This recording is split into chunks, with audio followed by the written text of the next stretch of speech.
Dictation start now. The main purpose of the United Nations is to build up a world without war, a world based on the cooperation of nations and peoples. It is merely a world where war is kept in check by a balancing of armed forces. It is much deeper than that. It is a world from which the major causes of war have been removed and social structures built up which further peaceful cooperation within a nation as well as between nations. In the preamble of the Constitution of the UNESCO, it is stated that war begins in the minds of men. That is essentially true that, and ultimately it is necessary to bring about the change in our minds and to remove fears and apprehensions, hatreds and suspicion. Disarmament is a part of this process, for it will create an atmosphere of cooperation. But it is only a step towards our objective, a part of the larger efforts to rid the world of war and the causes of war. In the present context, however, disarmament assumes a very special importance for us, overriding all other issues.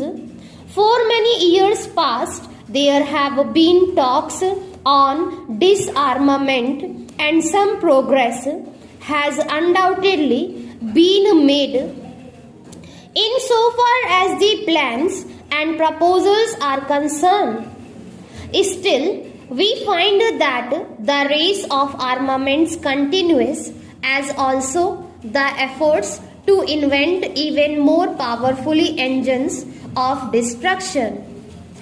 If even a small part of these efforts was directed to the search of peace, probably the problem of disarmament would have been solved by this time. Apart from the moral imperative of peace, every practical consideration leads us to that conclusion. For us, as everyone knows, the choice today in this nuclear age is one of utter annihilation and destruction of civilization, or of some way to have peaceful coexistence between nations. There is no middle way. If war is an abomination and an ultimate crime which has to be avoided, we must fashion our minds and policies accordingly. There may be risk, but the greatest risk is to allow the present dangerous drift to continue. In order to achieve peace, we have to develop a climate of peace and tolerance. We have to develop a climate of peace and tolerance, and to avoid speech and action which tend to increase fear and hatred. And at the present, it may not be possible to reach full disarmament in one step, though every step would be we live an age of great revolutionary changes brought about the advance of science and technology. Therein lies the hope for the world and also the danger of sudden death. Because of these advances, the time we have for controlling the forces of destruction is strictly limited. If within the next 3 or 4 years effective disarmament is not agreed to and implemented, then all the goodwill in the world will not be able to stop the drift to certain disaster. In the context of things as they are today, the great nations, the United States of America and the Soviet Union hold the key to war and peace. There is a great responsibility, but every country, big or small, is concerned in this matter of peace and war, and therefore every country must shoulder its responsibility and work to this end. In order to deal with these big issues effectively, we have to take big and impersonal views. It is only the United Nations as a whole that can ultimately solve these problems. Therefore, while all efforts towards disarmament must be welcomed, the United Nations should be closely associated with such efforts. The question of disarmament has been considered at various levels.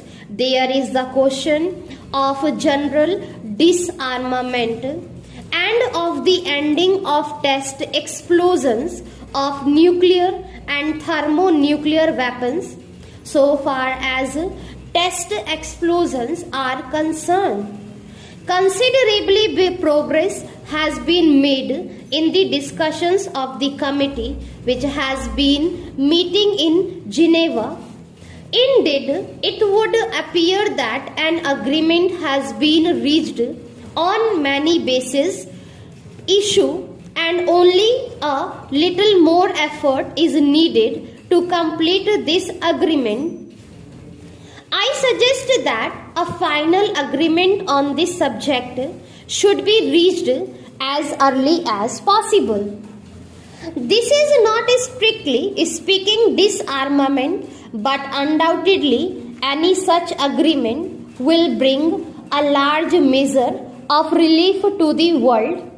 Disarmament must include the prohibition of the manufacture, storage and use of weapons of mass destruction, as well as the progressive limitation of conventional weapons. It is admitted that disarmament should take place in such stages as to maintain broadly the balance of armed power. It is only on this basis that success can be achieved, and this prevailing sense of fear countered. It must also be clearly understood that disarmament and a machinery for control must go together, and neither of these can be taken up singly. And now a personal proposal has been made that the question of disarmament should be referred to a committee of experts. In fact, experts have been considering this matter during the past years, and we have had the advantage of their views.